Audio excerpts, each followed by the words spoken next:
I say, yo! Welcome to the BBW show, you feel me? We talk battle rap, basketball, and wrestling on a daily basis. The topic for today is wrestling.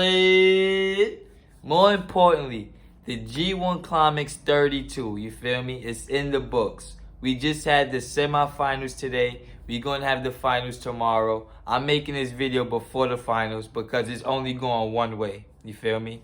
Now, before I get into that, let's break down this tournament. This was the largest G1 tournament in history. You feel me? It was 4 blocks, and I think, 7 people each block. You feel me?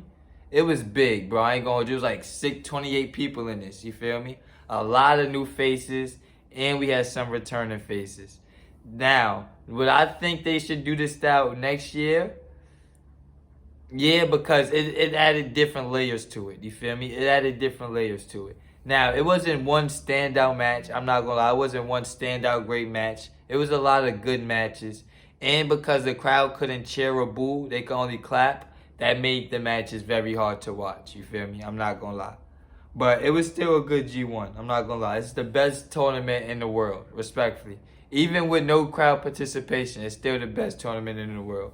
From every day, every other day matches, you feel me? The promos, it's just great. I ain't gonna lie. Some of the surprises of the G1 this year. David Finlay. Shout out to David Finlay. He beat Will Ospreay, Juice Robinson, and Shingo Takagi. It was at one point in time where Finlay was the favorite, you feel me? He was the favorite to win the what? The D block? He was the favorite to win the D block, you feel me? He ended up losing his last 3 though. So he's a choke artist. Shout out to Lance Archer, you feel me? Lance Archer almost went undefeated in here. He beat Jeff Cobb. He beat Jonah by countout, I think. He beat Bad Luck Fale, Tom Lola. He lost to Okada. And I think it was somebody else. I think that was it. Yeah, it was only 24 people in it, matter of fact. Instead of 28. I think it was only 24. But New Japan was booking Lance Archer way better than AEW booked him. I'm not going to lie. Way better. It's going to be crazy when he go back to AEW and he's just going to be another geek. He was looking like the real Murder Hawk monster for the first time in years. He was looking like the Murder Hawk monster in New Japan. Shout out to him, you feel me? Shout out to, I'm going to save that, matter of fact. Shout out to Tom Lola, Filthy Tom Lola, you feel me? This was his first time in Japan. He been on strong for like the last year, 2 years as an openweight champion, getting busy, doing his thing. I wanted to see how he would take in New Japan because he does a lot of comedy. I'm not going to lie. Filthy Tom Lola is a lot of comedy. But the New Japan crowd really liked him, and he was cutting really good promos. He was showing mad emotion, you feel me? So shout out to Filthy Tom Lola. I want to see him back in New Japan. Jay White, you feel me? Jay White was the star of J1 as always, you feel me? He started the J1 and he started doing the Today show. The Today show. Today, get it? Today, get it? Like today, Today?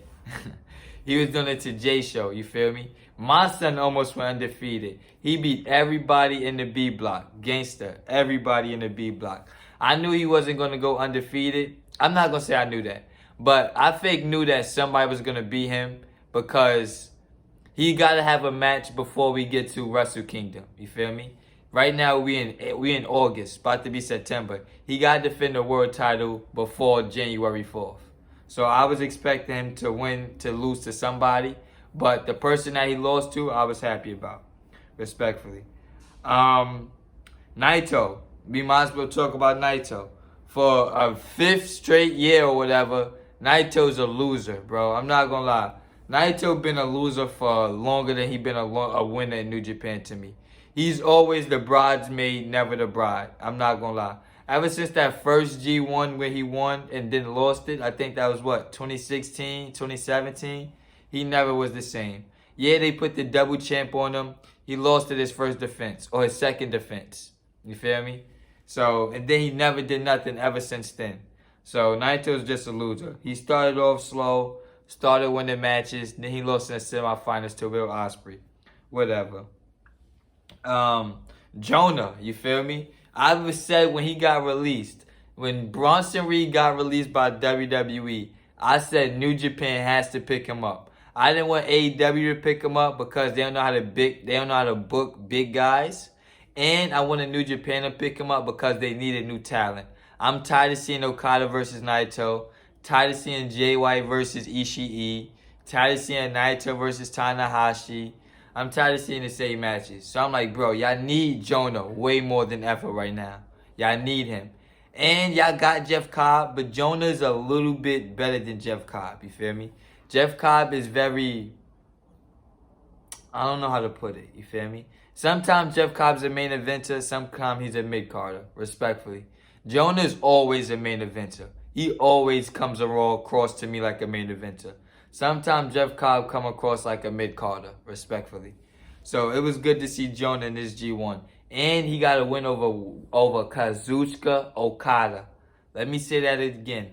Jonah beat Kazuchika Okada in the G1. That was dope. You feel me? That was dope. Kevin Kelly said he's definitely going to see more of him in New Japan. You feel me? So, with Triple H taking over the power, bringing back everybody, one person he can't bring back is going to be Jonah. Because I definitely see New Japan sign him for like 3 years. You feel me?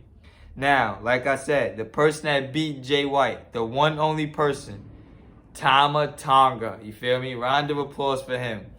Shout out to Tama Tonga. You feel me? He beat Jay White. You feel me? And he went to the semifinals and lost to Okada. I'm mad, but I'm not really mad. Okada always just gets his win back. Spoiler alert. Okada always gets his win back. So I wasn't surprised about that. You feel me? But Tama Tonga going to the semifinals, that was a good look. The way I see it going down is, I see... Alright, so right now the finals is tomorrow. The finals is already going to happen when you see this video. But it's Okada versus Will Ospreay. Okada's going to win. Why? Because they're not going to do Wrestle Kingdom Will Ospreay versus Jay White. They're not doing that. You feel me? Like I said, Okada always gets his win back. Tama Tonga beat Okada last year in the G1. Okada got his win back. Will Ospreay beat Okada like 2 years ago. Okada got his win back. Jay White beat Okada at Dominion. Wrestle Kingdom, Okada's going to get his win back. He always gets his win back, bro. I'm not going to lie. Like, Okada is way overbooked, bro. He's pushed too strong. He's overbooked, bro. I've been tired of Okada 2 years ago. I'm not going to lie. I don't want him to go to the long pants Okada where he don't care. But it's like, y'all don't need him to be world champion, bro. Y'all don't need that. Y'all don't need him to be world champion. But Okada's definitely going to win. That's my prediction. You feel me? I see it going like this, though. So, Tama Tonga's the only one that beat Jay White. So, he deserves a title shot, in my opinion, before Wrestle Kingdom. And if Okada wins the briefcase, Jonah's the only one that beat Okada in the G1. So, we're definitely going to get Jay White versus Tama Tonga again, leading up to Wrestle Kingdom. And we're definitely going to get Jonah versus Okada again, leading up into Wrestle Kingdom. But like I said, Wrestle Kingdom is going to be Okada versus Jay White. Okada always gets his win back. That's the title of this video. Like, comment, share, subscribe. I'll be back with more.